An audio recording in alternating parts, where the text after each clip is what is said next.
Hi. So today I finally decided to share with everyone my knowledge and my experiences in regards to how to land a career, specifically in an IT field.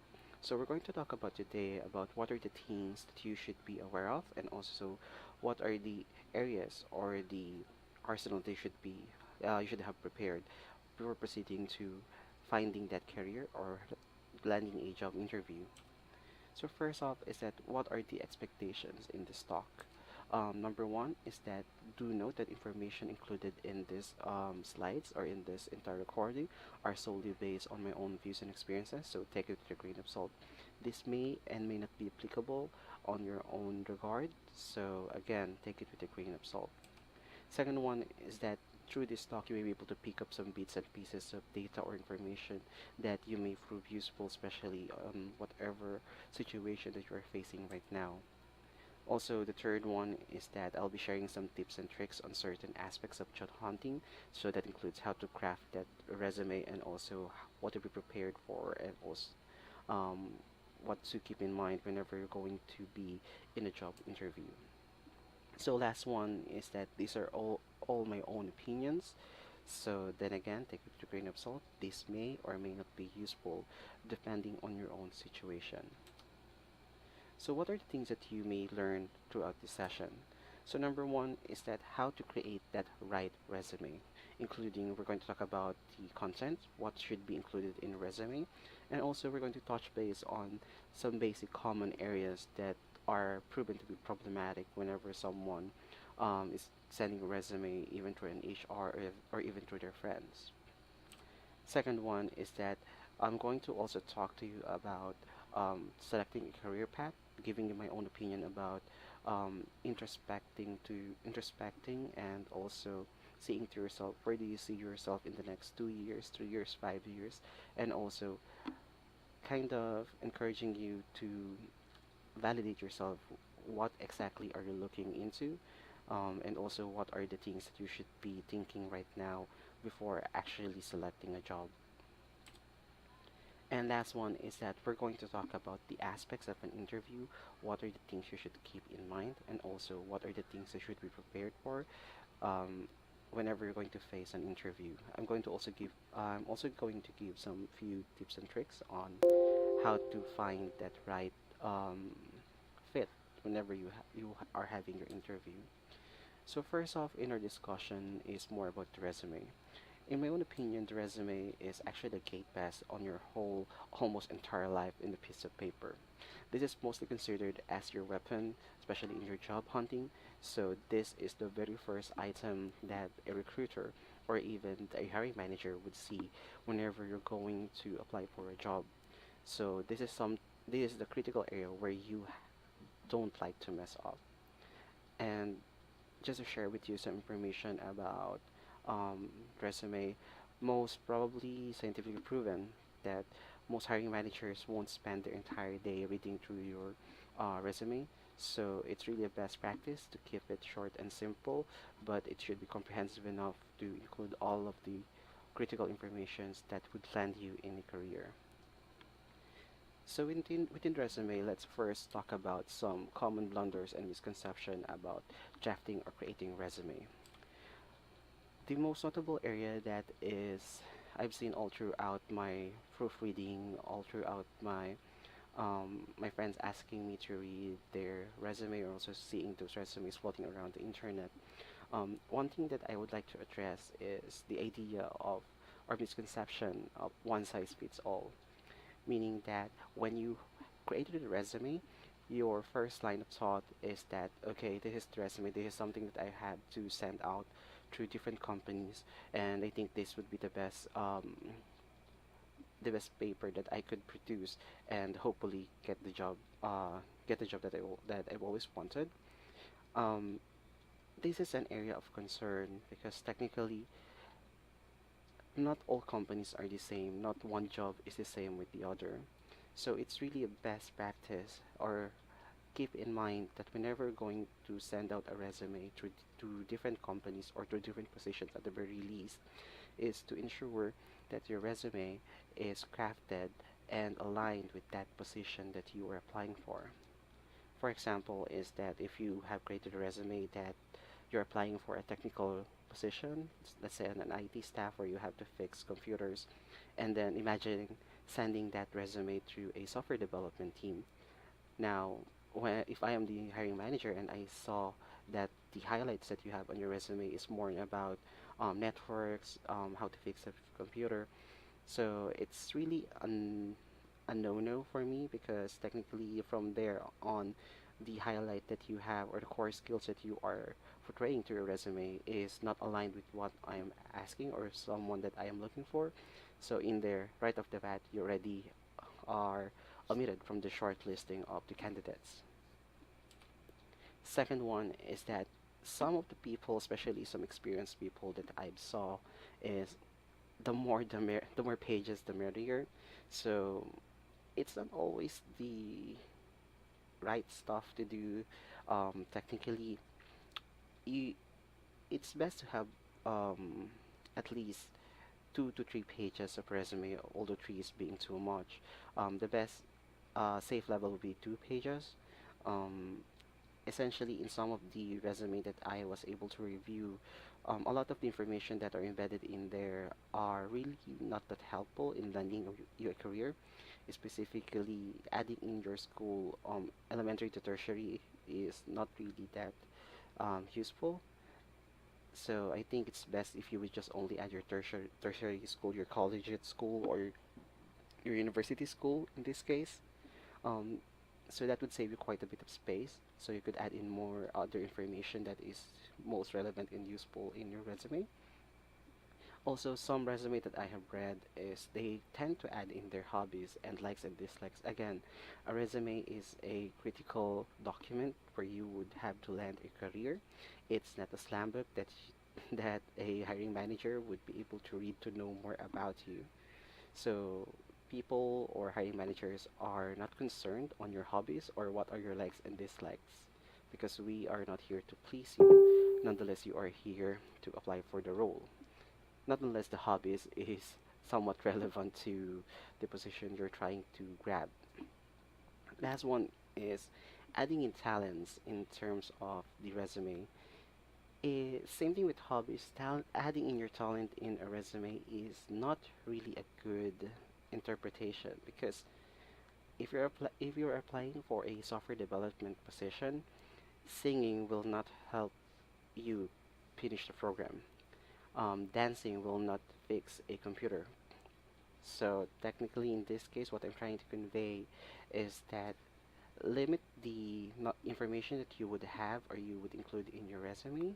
So make sure that they are aligned with the position you're trying to apply for, and omit those data or those information that is not really relevant or useful in landing you that career or that goal that you have in mind. Third one on the common blunders is that most people, especially new graduates, tend to copy paste from a template that they get from their friend or even from from the internet. So this is a pretty problematic space because technically, if you have the same resume, the same format, it's really not standing out. More in this later on the talk. So just to give you the last one that I do have for you is having a generic design and layout. So this bleeds in or relates to the first bullet or the last bullet that I have shared is that resumes that have the same tend to have the same designs is somewhat not giving you that chance to showcase who you really are. Maybe on our next slide, this will come into more light. So here on the screen, what I have for you are the sample resumes that I was able to get right off the internet. So if you look at them right now, is that you would notice some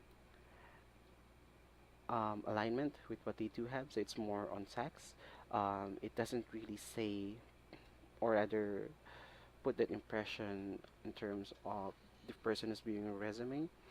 Especially on the first one, it adds in the design, but looking at what they are trying to apply for, those designs is not really it's not really helping out with the career objective. So first one is seeking challenging career position for expertise in delivering customer service. So I don't see that having this curly items or curly backgraph here is really helping out with that objective. And also some of these items are also quite almost the same. So although hiring managers need to look at the resume of the content itself, it's not really that bad to explore some other design and layouts that you would think that will help you out to stand out more. So next one that I'm going to share with you is what should I put in my resume? What should be in there? So the first one that I'm thinking is that you should put in your career objective. Now, some people may agree or may not agree in this one, but technically, in my own opinion, adding in a career objective helps out the hiring manager or the recruiter understand more on what is the direction you're looking into, looking in the space of where could I see this person 3 or 4 years from now? Does this person have a definite idea in mind what he or she would like to achieve? So adding in the career objective gives in that perspective on giving you the critical mind or foresight whenever you're going to land a career. What do you like to gain from this position? What are your objectives? What do you want? What do you need in terms of your career per se? Second one is that just add in some personal details. So, for example, it's most common to add in your name, address, contact number. Your birth date is also something that should be added in your nationality because especially if you're going to apply for an international company, it's best that you would add in your nationality just in case. Um, Other aspects that I see as a personal, I think those are the only things that I can see most useful when you're going to add in some personal details in your resume. Third one is add in your work or on-the-job experiences. Specifically, it should be in a chronological order. So beginning with the latest one first, and then so on and so forth. And also do add in a brief description of the role. You don't have to copy paste the actual job description from the previous roles that you have. So it's best that you actually give in or add in what is your understanding of that position where you were in. And also one last thing whenever you're going to add in your work experiences is to add those key duties and responsibilities that is aligned with the position what that you're trying to apply for. The next one that we do have here is it's important to add in your qualification and skills, specifically for the IT folks, um, because as far as we know, technology is really a wide range, especially in the field of IT. We have web developers, we have database managers, we have network analysts, we have technicians, we have um, software developers. So it's really quite important that you add in these qualifications so that a recruiter, once they scan through your resume, they would be able to see, oh, this person have this career that, or rather have this qualification and skill that we really need in terms of the job position. So that is actually helping you out land that position that you're going to apply for. It's very crucial that you add in the qualification and skills. So for a most experienced one, you also have to add in your projects handled. So it's giving an insight to the hiring manager, especially for the IT field, on what are the types of projects that this person have done throughout his career, and whether or not this project is useful or aligned with what they are searching for. Next one is most importantly to add in your contact information. Make sure that these are all up to date because you'll never know if the recruiter or the hiring manager is going to contact you. So it's best that this is up to date and these are all aligned with what you currently have, especially the email address and the contact details. your telephone number, and your mobile number. So moving on with some tips on improving resume. Number one is to proofread any grammar or spelling errors, and this is a must. Some of the resumes that I was able to read is that there is a few grammatical errors, and sometimes there are a few spelling errors. So you have to at least proofread and ensure that there are these items that you must fix before you actually send it out. Again, you would like to portray that you are being professional, that you are really well versed in the second language. So part of that is a mm, written assessment. So your resume is kind of an assessment. So it has to be less in grammar error, and also there shouldn't be no spelling errors. I am sure Word do have this capability built in.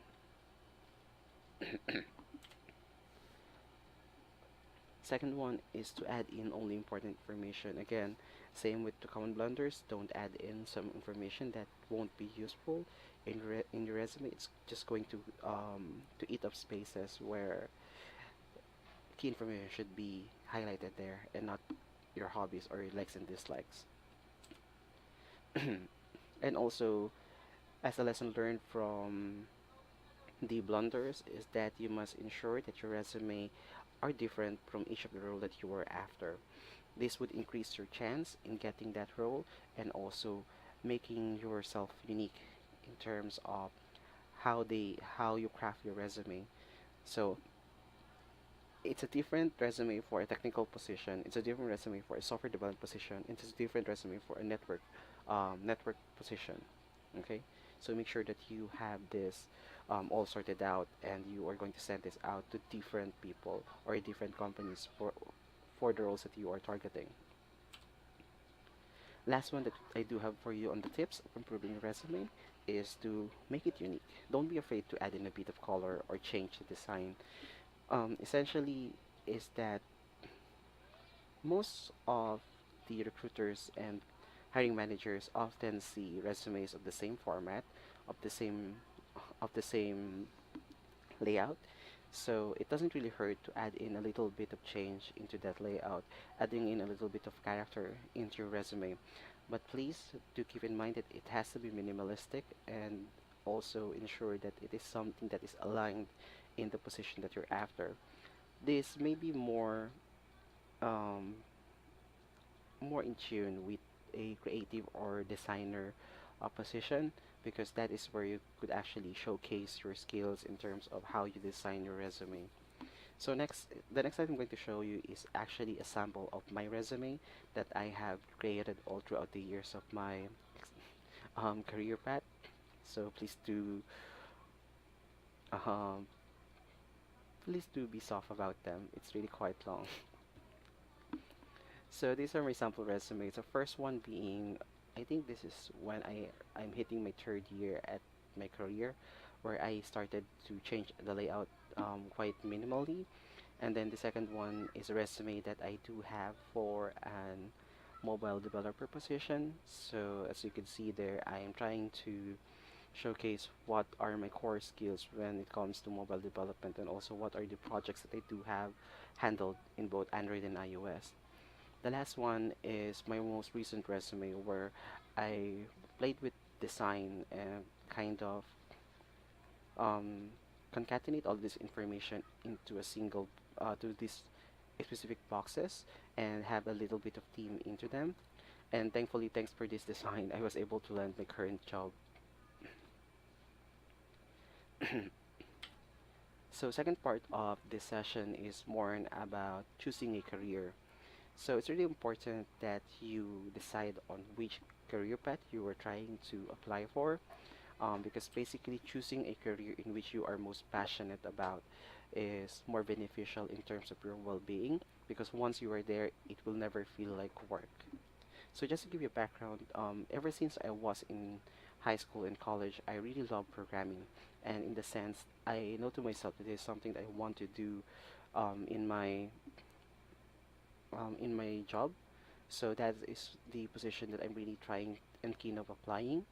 So whenever I go to the office, I feel like it's just a playground for me to learn, and for me to to solve problems and to create programs that will be used by my colleagues. So it's really quite an enjoyable experience for me, because most of the problems that we are hitting right now in terms of other people being dragged down about their work, complaining about everything is routinary, everything is just the same, there's nothing really happening there. It all boils down to the actual job that they do have. Because technically, once you're happy with the position, once you're happy with what you're doing, I can guarantee that it will never bore you out and it will never burn you down. So these are some things that I would like to share with you in terms of some things you have to think about whenever you're going to choose a career. One thing to note is that a career is a continuous and an evolving aspects in your life or in your entire employee life. Um, Basically, you shouldn't just choose a job because you want the money, or basically you just choose a job because there's something available in your area. Choosing a career is a lifelong dedication, especially if you would like to hone your skills in that aspects. So enjoying it out and also ensuring that the job that you require will be helpful in terms of your goal. For example, is that for myself, I am really planning out to become a project manager someday. So I am ensuring that the position that I am handling right now, or even in my previous company, is something that would help me out in landing that dream role that I do have for myself. So first off is that beginning as a developer, I would tend to understand the processes, understand how the things work in terms of development, in terms of testing, and then moving on with a senior position, understanding how to be more in tune with my colleagues, how to develop them, and how to coach them up, and to a management position where I would now be responsible for deciding what's the best route for the team, ensuring that we were able to deliver. So these are the items that is actually building on top of my path, where I would really want to go with the project management position.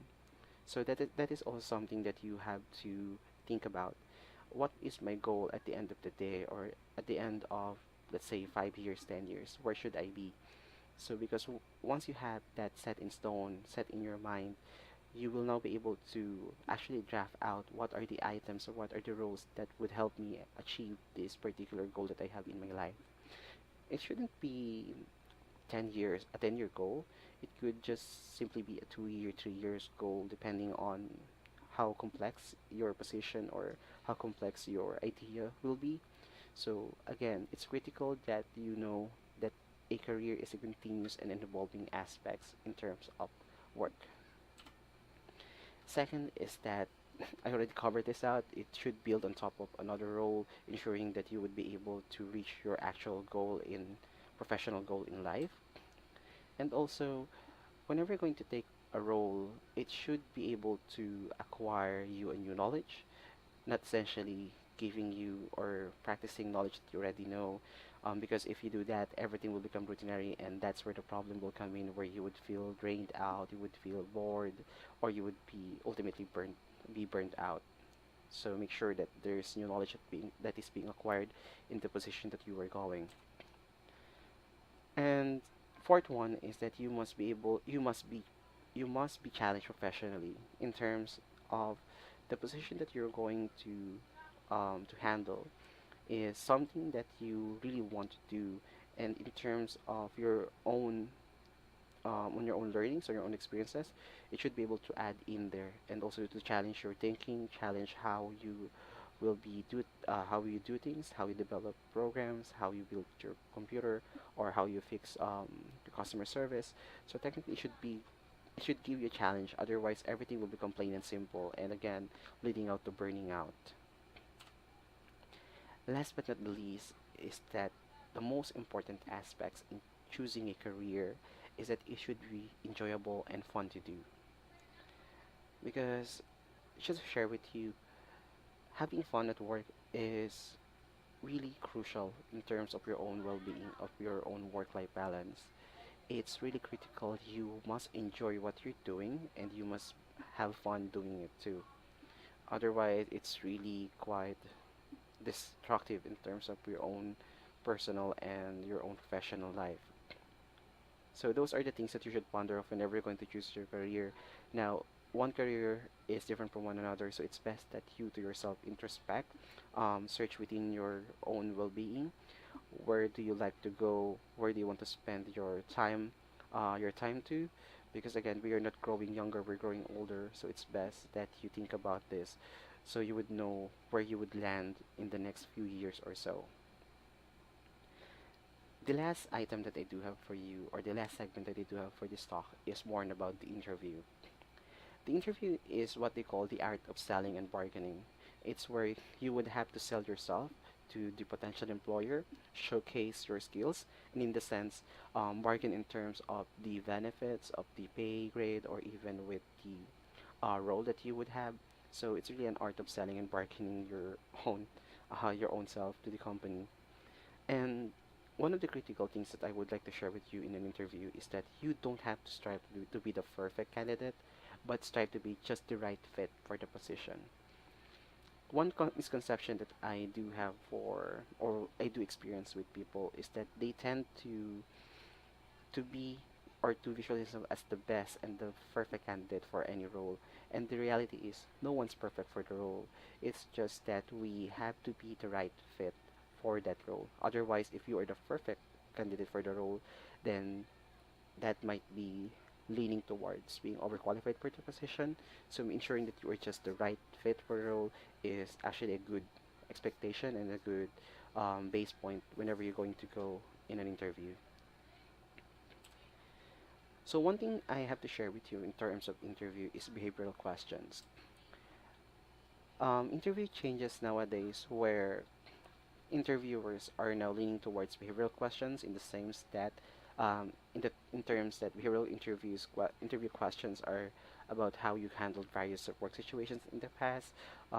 These kind of questions reveals things about your skills, abilities, and personality, and also these are testing in terms of the logic, how you do things on your own, and how you respond to different stimuli in terms of the office spaces or in terms of the different situations that you faced in the past.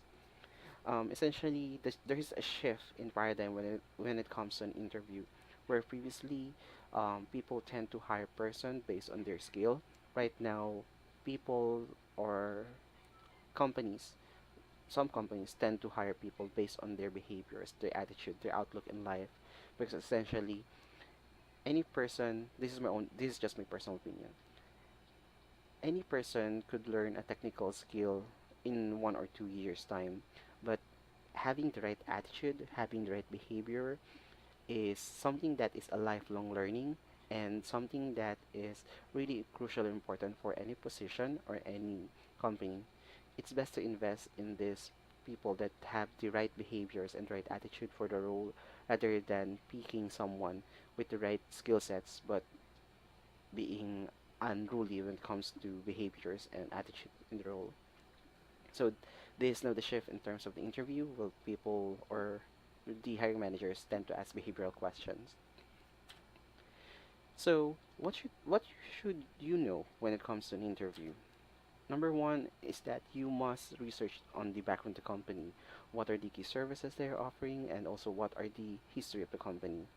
It's really quite um, dumb, sorry for the word, if you would apply for a company and you really didn't invest enough time to research on them, get to know more about them. Because essentially, if you don't know about the company, then why did you apply for that position or in that company? Second one is that the position that you are applying for, it's really quite a rule of thumb that you should research on the position that you're going to apply for.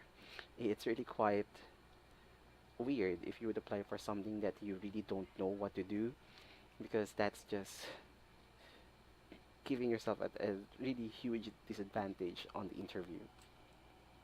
And also, one thing that you have to be prepared for in an interview is to ready at least 3 to 4 copies of your resume, because you don't really know how many people would be coming in to join the interview process. So it's best that you have this number of resumes to ensure that you have the even amount of numbers that would be required in an interview. Next one is to ensure that you de-stress yourself prior to the interview because you don't want to arrive in the interview being all sweaty, being all panting out, being out of breath. So it's best that you are on your best best outlook because again, first impression lasts, as what they call it. And last but not the least is to ensure that you do come in early in the interview.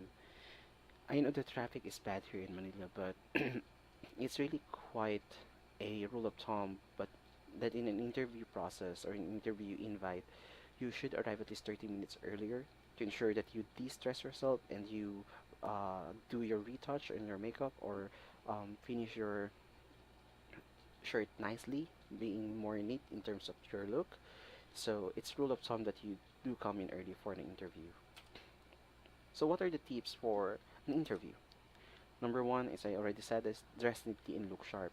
Dress to impress. Essentially, if you would just arrive in a white shirt, um, jeans, and then rubber shoes, then that would prompt some companies into thinking that hey, this person um, is not really in tune with what we need or really invested in the position. Although I'm not saying that all companies are really strict on the dress code, it's just that this is an interview and you have to dress accordingly. So second one is you always have to smile and greet your interviewer. I know that people might bump into you, have spilled coffee on your dress, or even in the MRT, push you to the edge of the MRT. So just ensure that you always do smile because you don't want to um to vibe to give this vibe of negativity to your interviewer. And third one is you must shake hands firmly, preferably before the start of an interview. This is a good way to show that you are being professional in the interview. And whenever you shake your hand, it must be firm. I'm not saying you have to crash the hands of your interviewer, but it has to be strong and firm. Um, because there is an art of shaking hands where among businessmen, when someone shake the hand too lightly, there is this intuition, or someone shake the hand too um, too harshly, it's kind of being too dominant for that person. So again, just shaking the hands firmly and at the right pressure would be a great professional outlook.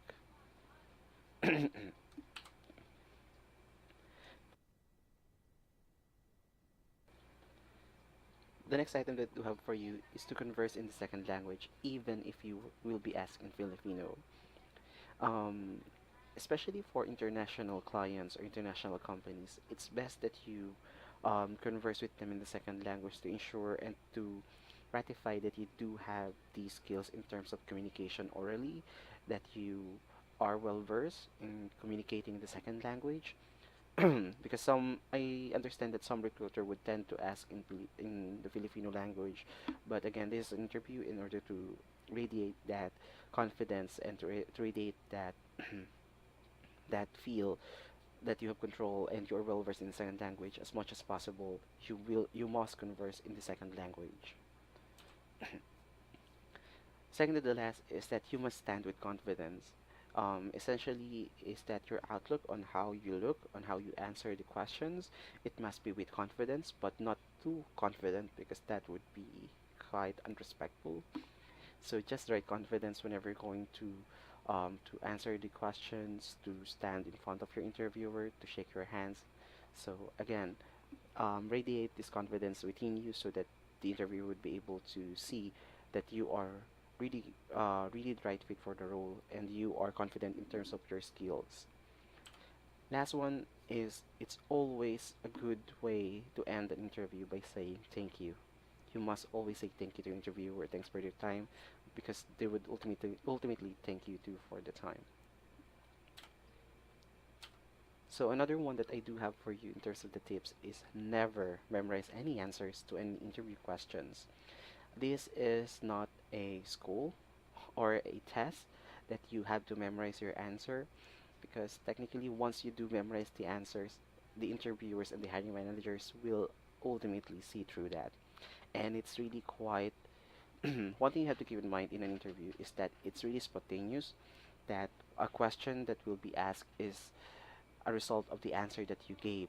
So whatever question that is floating around in the internet that you feel is a standard question or the usual questions that's being asked, it's best that you learn from these questions, but nonetheless do not memorize any answer for that question, because it makes it feel that we are talking to a robot. Second one is that you must be human. Don't be afraid to show who you are. Don't be afraid to show or to tell us about the story of your weaknesses, your strengths, because all in all, we want to know more about you. We don't, we are not thinking that you are the perfect person, so it's best to show your human side. It's best to show or to tell the story about yourself, but ensure that whenever you're going to share some stories about yourself, it will be relevant to the topic or the question that is being um, being said in the interview. You don't want to share stories that is irrelevant to the interview, because that would just ruin the entire thing out. Um, Second, the last one that I do have for you on the tips is to look at the interviewer straight in the eye, but not too much, because that would be too creepy. So it's just again a part of showing confidence in your skills, especially showing confidence in your answer is to look at the interviewer straightly. And also do minimize mannerisms. Avoid hugging your bags, shaking your legs, or even tumbling your pen, because that is not really something that's a good look whenever you're going to be in an interview. It's quite distracting even for the interviewer. So as much as possible, minimize these mannerisms and just simply do the breathing exercise whenever you're going to feel you're stressed out. And it's not really that bad if you're going to ask the interviewer to give you a cup of water, a cup of coffee if you really need it, or if you have to go to the bathroom to take a short a pee. It's okay. Also, another tip for an interview is that it's not that bad if you're going to ask if you could have a quick tour in the office, because more or less, if this is something that you're going to apply for, you're going to spend a good year or two of your life in this office. So it's best that you get a quick look around the office, about around see the people, how they do things, because essentially it will give you an idea on how the management treat their employees. So it's best if you could ask to have a quick look at their office of or their daily operations, if and only if it's permissible by the company. Okay. Also, is you must be able to ask about the company's culture of their office or of their company. Essentially, if you're going to dedicate your time or two in this company, it's best that you know how they treat the employees, what are their principles, what are their visions and missions, and also how do they correlate or coexist with one another. It's best that you ask about the culture of the company. And also, right after the interview, is that you must make a follow up a week after it. This would give the impression that for the interviewer, this person is really serious for the role, and they would thank you for following up. And also, this will be a good chance for you to ask whether or not you got the job or you have the right fit for the job. So it's best that you follow up a week or two after the interview, and for good measure, make two follow-ups. But after that, if they didn't respond after the second follow-up, then it's safe to say that you didn't get the role. And also, be polite and courteous to the interviewer. Don't be too hasty. Don't show too dominance to your interviewer. Be courteous at all times, even within the company, because everyone there would be your future co-workers. So it's best that you treat them with politeness and respect. And for situational questions, one thing that you must remember, especially in answering questions for behavior questions or situational questions, is remember STAR. STAR being situation, task, action, and result. Situation pertains the context within in which you performed a job or face a challenge at work. This is where you have to give an elaborate explanation or a sentence or two about the situation to answer the question that your interviewer had. Task pertains to what are the items that you need to do in the situation for you to solve the problem. What are the things you need to do? Action pertains to what did you do in your task to finish it up and also to complete the the task that you have earlier in response to the situation that you had. Last one is the result. What happened afterwards? What after you've done this action, after you finish the task, after you understand the situation, what happened at the end of the day? What's the result? What's the outcome? So it's best that you remember STAR methodology in answering questions. Again, that situation, um, task, action, and result. So just to give you a few background on some usual questions that's being asked in an interview is tell me something about yourself that is not in your resume.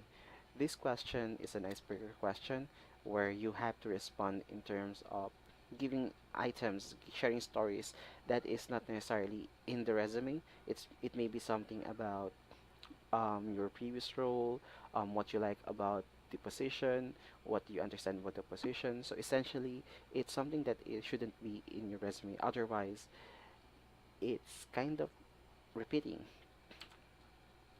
Second question that is usually asked is why should we hire you? So this is a tricky question where you have to highlight and align with what you learned so far in the interview process on what's your strengths. Why should they choose you over the other candidates? Third one is what interests you in the role.